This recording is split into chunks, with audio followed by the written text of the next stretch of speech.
Okay, so first of all, hello and welcome to CSR Live's Expert Talk.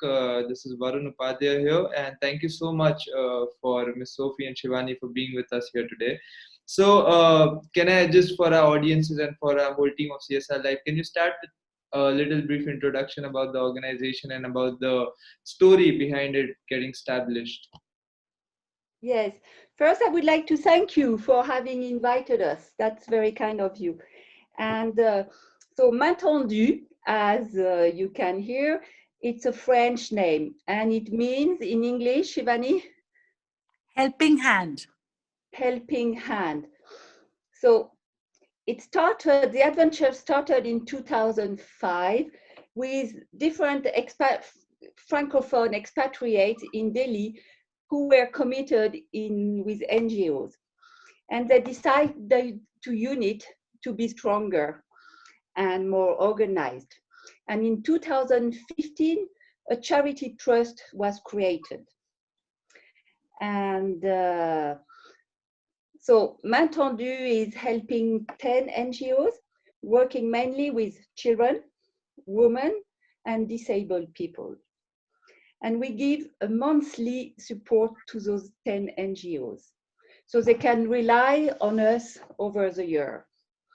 And the support we give them consists in a salary, a rent, food, stationeries, education. And that's my introduction. Do you have anything to add, Shivani? Yeah, so basically we have about these 10 NGOs, and it's that we don't pay for them entirely, but we give them support, like Sophie said. So either we pay the rent or the salary or something, as much as we can. Yeah, I get it. So why Delhi, Shivani? Why exactly did you guys find Delhi as an appropriate place to start this? Because we live in Delhi. It's simple. So Delhi, so you guys have been going on and off. Like, I understand you guys live in Delhi, so Delhi you have had the reach. But like these NGOs, these 10 NGOs that you support, are they all local based or are they actually some of them? They are all local based because, as you know, India is so huge. So you have to concentrate on one place and one thing. So we decided to concentrate on Delhi, and as I said, children, women, and disabled people. Okay, that's great. I mean, every part of India we can use the help anywhere. So that's great. You chose Delhi. Exactly. So you have to choose your camp and just stick to it. That's what's awesome. So okay, so you guys would have undergone a lot of projects. So specifically, I know this is a little unfair to ask, but according to you guys, which has been the most challenging project for you guys till now? Like, is there something that comes up to your mind? Yeah, the most challenging thing has been COVID because, most of our income came from events we organized. So the last 2 years have been terrible, but we've been very proud of ourselves because we managed to survive and to keep our commitments to the 10 NGOs we're helping. So it was a real fight for us. So that's where we needed help, and we got help for our donators, and but we will talk about it later maybe. So you guys have corporate partners as well, right? You guys host events and you guys host charity nights for collecting the funds. Yes, Okay. Shivani. Yeah, so actually, I'm just following up on Sophie. It was actually miraculous. It was really a miracle that we managed to survive. And every 3 months, we would have a meeting where we would say, oh, now we better write to the NGOs that we won't be able to support them. And suddenly the money would come in from somewhere. So it was very miraculous. And I think it's a good sign that this charity survived, this Tondue survived the COVID. And, our two main events are a big fundraising gala at the French Embassy. Mm-hmm. And the second one is a big charity fair, like a mela where we invite exhibitors, and we're hosted at the French School of Delhi. And, we have maybe 500 to 1,000 visitors. Mm-hmm. I'm not sure exactly of the numbers, but so people come. We have 3,000 visitors, not counting the children, for the mela. And that's just over 1 day. So it's a big event for us. Those are two main fundraising events, and we had to cancel both of them. So now we do one mela a year, one French charity gala at the French Embassy per year. So we've now so far canceled 3 of them. So both the galas were cancelled and one mela was cancelled because of I mean, the yeah, COVID. it's no surprise. Everybody has taken a major hit during this pandemic, and nobody has been left off it. And it's been a pretty hard 2 years for all of us. So, but it's great that you guys still managed to keep doing the work that you have been doing. Okay, so just before I get on to the other questions, I want to know, how did you two meet? Like, did you guys know each other before starting this organization, or this is the organization made you guys come together? How did that happen? When I took over, we were a team of five French ladies who decided to take over from the previous team. And because we are expat, one is leaving, and so it's our secretary treasurer who put us in contact with Shivani, and that's how we welcomed Shivani. Okay, that's great. That's I knew Shivani a little bit from before. okay. And I also, when I came to Delhi in 2016. So I was always interested in Tondue. So I was always involved on and off. And Okay, then so you knew finally, about it from before, and you just okay. from the day I arrived, yeah. That's I was very interested in it and was like, wow, what a good thing it is. And but I was a bit scared of getting full-time involved. And then the good innovation was that they expanded the team a lot, so that there was less work for each person, because I also have my own personal work. So there wasn't so much time to do as much. But because we had a bigger team, we could all work together. Of course, it's a huge commitment for sure, and that's a huge responsibility to take on, and that's absolutely understandable. But you guys have been doing great work, so it's commendable. Okay, so you guys support 10 NGOs, and you guys have been doing brilliantly. So, can I know what exactly are the challenges you face when you're supporting, 10 NGOs and NGOs that have their own teams and volunteers, and then you have to manage a lot of aspects. So, what has been the most challenging part of it? So the biggest challenge, I would say, is to find volunteers, because we try to have volunteers for nearly each NGOs, and we have to find a coordinator. And as I said, because we are foreigners, people are leaving, and so we constantly have to find new people. But when we find them, they are so good. They are in touch with the NGO, they are volunteering, so we are in close contact. But I have to say that we are not interfering in the NGOs. They are independent. We are just there to help. So we are not interfering. So you guys are there to support them rather than Yes, but interfering in the daily work. we keep neutral. So it means if they have a special problem, they will contact us. And if we have extra money from the money we give them monthly, we will help them. And for example, when we make a mela, we will have extra money. So then we will divide it between the 10 NGOs, and they have to give us a project, and then we will do a follow-up. And that's why we are so precious, because we have people following the project, and the coordinator is in contact constantly. Yeah, it would be very challenging to keep up with all the projects that you guys have been funding, to see that if the result that you desire is actually coming out or not, and especially having 10 many NGOs. projects. We have, for example, one NGO will propose one project, so it's not that difficult to follow it. Oh, okay. That's great. We don't deal with millions, it's a No, small. that's nice. I mean, I feel like, even if there's one project regarding somebody's lives that you can change, especially poor people, women who haven't had a good chance in life, I mean, that's of course a little tough, and it's challenging for sure, because we have been doing the same thing from quite some time. So I can say from personal experience, it's pretty challenging, but I'm so happy that you don't find it challenging at all, and you're very good at it. So that's Of great. course, it's challenging, like we said, with the COVID, because suddenly we were like, wow. And we know that most of the NGOs we are helping have lost a lot of donators.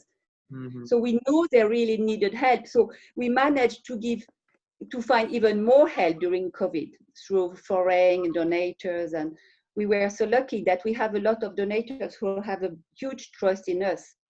That's So when great. we are desperate, they will come and stand up and help us. That's awesome. So, being a being a company that works in the CSR space, this is a very important question for us. That how important do you think CSR has been for your organization and for the functioning of your organization? And do you think CSR has helped you guys in India specifically for the organization? I can take that if you like, Sophie. Yes. So basically, the CSR seems in theory to be a very good new law. And we've been to a few CSR conferences also where they are talking and explaining the company's point of view. So I think it's going to take some time for us to actually see the effect. But we do have our regular corporate sponsors. And so, for them, that's a steady thing. What we are finding is that in the CSR, some companies, they want to do very long-term projects that they originate. They want to invent the project and they want to see it implemented. So, you have to find the right partnership match, because now they have a longer term horizon. It's not like they have to finish the money in 1 year. They have 3 years to spend it. So they are looking at longer term, more sustainable projects. And I think it has to be a good thing. We still have to actually see, I think it's still early to see the exact benefits, and we have to tap it more. But we do have a good selection of French companies and the French embassy who support this charity. And that's been amazing and allows us to continue even in COVID. No, as you very correctly said, that it's very important to find the right partnership with the corporate to regarding what kind of project you both are interested in, because a lot of corporates, because they have also been hit with the COVID, they are also trying to find more sustainable projects to go on for some long time, and that's absolutely true. That's great. But anyway, it's a CSR. Of course, it's a little early for organizations like yours to say what exactly has been happening in the space. But I'm pretty sure that it's been a big help and a big relief for a lot of people, and that's great. So just when I opened the organization's websites, and the first thing that I see is that it's written that you're the medium for the people who need help and the people who can actually give. So how exactly do you become that medium? Like, how exactly do you? I understand the fundraisers, I understand everything, but how do you see the results? How do you exactly calculate the results in such a what do you say thing, that where you have to see that what, there's so many children, so many women who need help, and there's so many people who might wanna come and help them. So how do you see that? I have an example. For example, Salam Balak Trust. You know this NGO that is taking care of lost children at train stations, and they have 7 centers in donator who gave them directly quite a big amount. And through that, they were, during the first lockdown, they were able to buy better food and to have access to psychologists. So that was so good, because they were all locked down. So then we really felt it was our work that provided that. That's one example. Then we would have Jagriti, who is a center for girls, and they take care of girls from young age to 18. But once they are 18, usually they would be out of the NGO system. But we managed to fund the education of few girls who went to study nursery. Nursing. Sorry? Nursing. Yeah. Yes, nursing. And only that, you feel like, wow, at least, I achieved that. We achieved that. So that's only for that we are grateful. Seeing that you have other examples, Shivani? Yes. I find it a very amazing NGO, because it is this group of, sort of expat women who are here, and they want to help, and they do help. And in return, they also get an amazing new perspective on life and on India. And so it's very much a medium of, win-win for both sides.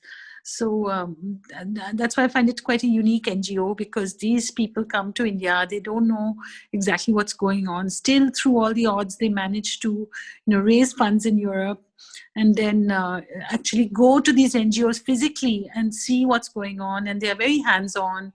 So that's why I feel it's a win-win medium.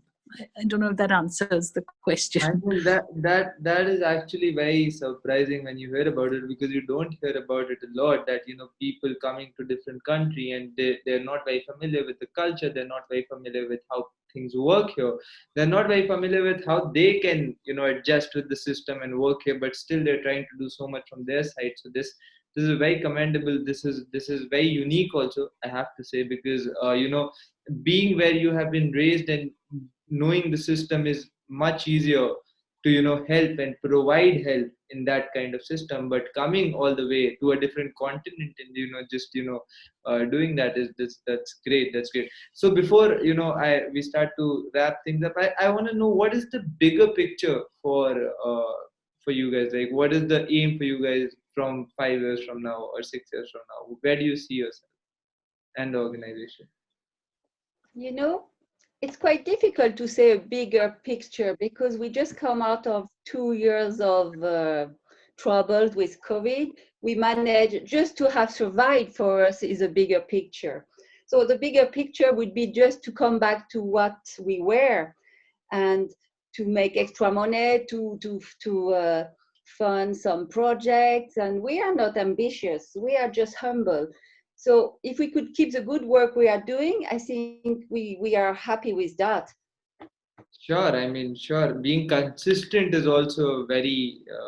Yes, I think being consistent, and we understood from the NGOs themselves, because they said sometimes they get funds from SCR, but it's for 1 year. And after 1 year, they're like, oh my gosh, what do we do now? But with Tondue, they know they can rely on us over the years. So that's a great asset. So I think we just, for my part, as long as I'm president, we try to keep up the good job we are doing. And there are still many things to do within that job, to keep contact with all the 10 NGOs, to find volunteers. It's a big job. So we have to remain humble. Of course, and as I was saying, people try to improve, but they forget that being consistent is the most important thing of all. Like you shouldn't at least go down from what you have been doing, and you should at least be consistent in the future as well. That's awesome. So I understand everything that you guys have been doing, and how important has been the French embassy in this? How, because I heard that you guys organize galas there and you guys organize events there. So how important is the support of the French embassy, and how important has there been some support or collaboration with the state government or the Delhi government as well, or is it just like NGO based right now as of now? No, we don't have help from the government, but I think we haven't seeked for it. The French embassy is a great support in the sense that it would provide their premises for our gala, and it provides contacts.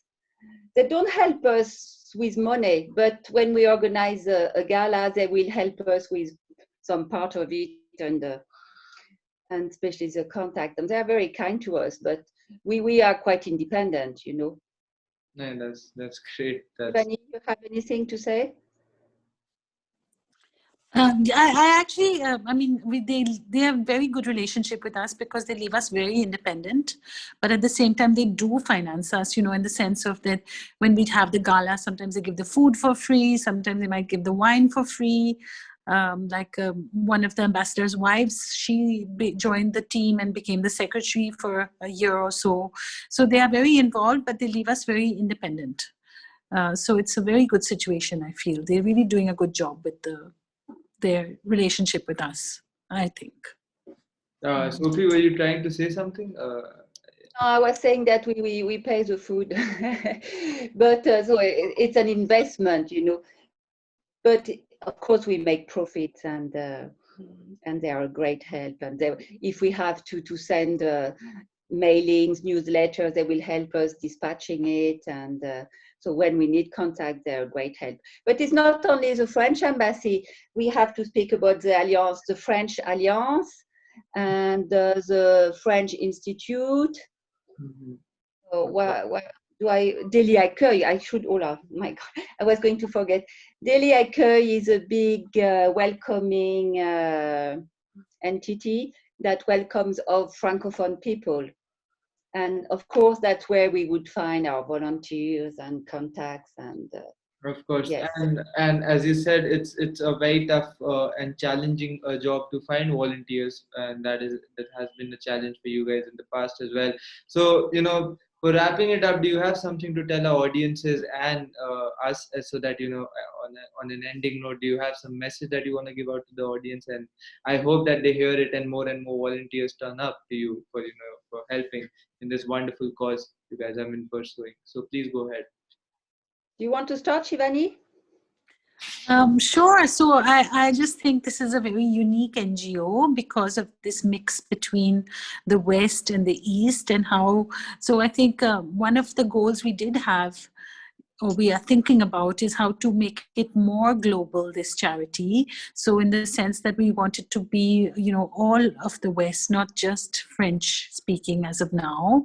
And we do have volunteers from different countries, and we would like more exchange with Indians also in the team. And we have been making a lot of efforts. So we have Indian trustees, and I think the exchange with more Indian, more global, will continue to grow and make the charity more sustainable. So that's the hope for the future. For instance, like when you talk about state government help, like we would really like the help, to help us speed up our FCRA process and various other administrative issues.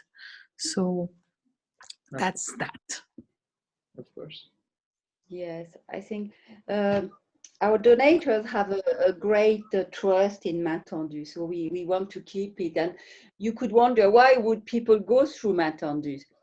But that's because Tondue is there to give you the trust in the NGO you are going to invest your time or your money in. And as Shivani says, we have a great contact with Indians, and we have Indian trustees who have become friends, and we have become friends with the manager of each NGO. So it's a really big family thing at the end. Of course. It's a you guys have a big family of like a very big Yes, family of yes. an NGO. So, and I hope your family keeps on growing larger and larger, and you get more and more volunteers to help you, and the organization reaches heights that you have been aiming for as soon as possible. And I have to say, this was a very inspiring interaction for me and for the whole team of CSR Live, and I'm pretty sure for the audiences as well. And I hope that I can have you guys back here very soon again, and we can talk more about the great things that the organization has achieved. So thank you so much, Sophie and Shivani, for being with us here today, and it was great. It was great. So I hope we meet again very soon. Thank you very much for hosting us. Thank you. It was really fun. Thank you. And it's a lovely channel you have. It's really Yes. inspiring for people. Yeah. Thank you.